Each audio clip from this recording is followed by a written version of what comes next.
I'm a political science major. I'm minoring in constitutional law, and I graduate here soon. And I've been digging into this last few days. Went through California's Constitution, talked more about the background of the commission, what happened in Texas, and how what happened in Texas is completely legal.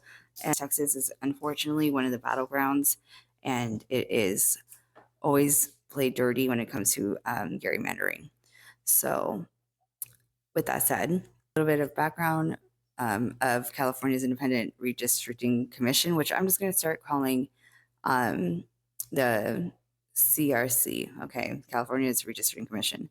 I'm tired of saying it all the time. So in 2008 and 2010, voters passed Proposition 11 and Proposition 20, creating the California Citizens Redistricting Commission. Okay, so the commission was designed to keep redistricting independent from politicians, political parties, and keep it in neutral, independent citizens' hands, not let the commission, not lawmakers, must draw maps for Assembly, Senate, Congress, and Board of Equalization districts. In Texas, if lawmakers can't agree on how they want to redistrict their maps, then courts step in. So that works there because Texas law allows politicians to control redistricting first. California's system is much different. It specifically removes that power from politicians and the courts, so it would never be up to them. Okay, so here's why Prop 50 is a problem. In California, the Constitution removed that power from politicians and gave it to the Independent Commission. So Prop 50, which is trying to take map drawing away from the commission and hand it back to elected officials in a special process, is a violation. So it's a direct conflict with Article 21, Section 2. Prop 50 tries to take map drawing away from the commission, hand it back to the elected officials in a special process. In this case, an emergency situation, okay, which is a direct conflict with Article 21, Section 2, which says the independent commission has that authority only. So I was looking at what the GOP argued in court because they've tried to stop this Prop 50 from making it onto the ballot and all that.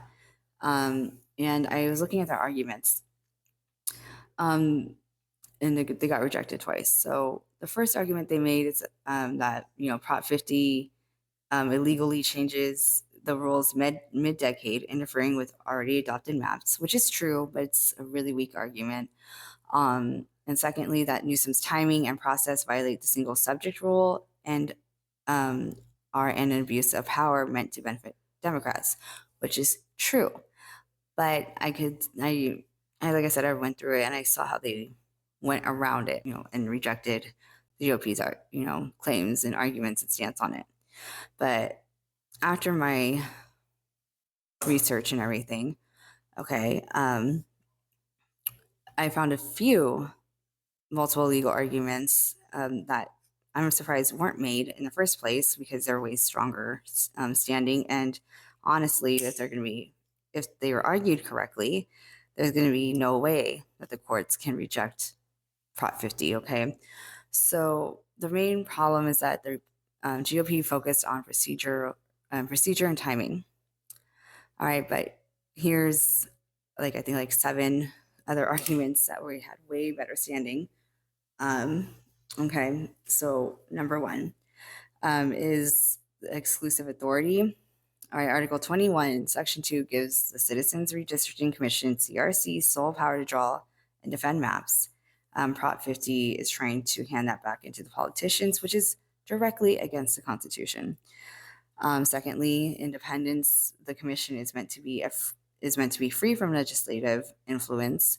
Prop 50 undermines that, reintroducing partisan control. Thirdly, voting and structural safeguards these CRCs, these bipartisan supermajority rules prevent dominance by one party, and Prop 50 bypasses those protections. Okay, because Newsom once literally admitted that he wants to flip seats to make him fully Democrat, okay, and favor the Democratic Party, which is a no-no. You can't do that. Fourth, and the fourth thing I thought of was transparency. The Constitution requires public input and open processes.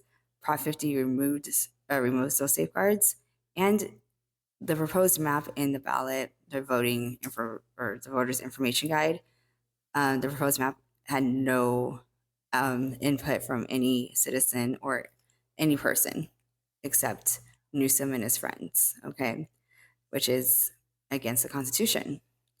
The fifth one is certification rules. The Constitution sets fixed timelines and certification rules, and Prop 50 replaces them with a new legislative path. Can't do that.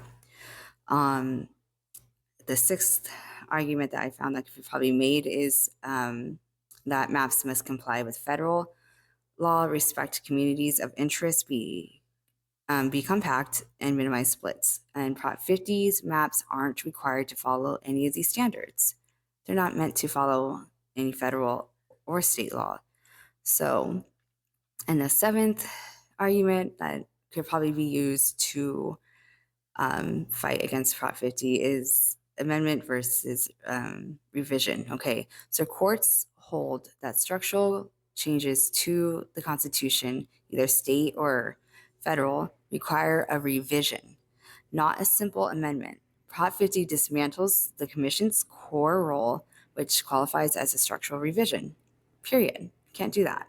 So, bottom line, Prop 50 violates multiple parts of Article 21, Section 2. Under California law, it is unconstitutional. Period. So, I'll be sending an email out today to a few important people who are part of the legal case trying to fight against Prop 50, and I'm going to send them a little legal analyst and send it to them, and so that they are aware that there are other arguments. Now, if they're going to listen to me, I don't know. I mean, I don't know who listens. Like, I don't even know if they would listen to me because no one listens to me. Not even nobody in my own house listens to me. Who am I? You know what I mean? So, but I really hope they do take it into consideration because these arguments could work. So that's the thing about law is when you're right, and there's nothing that the courts can do about it. You have them backed against the wall.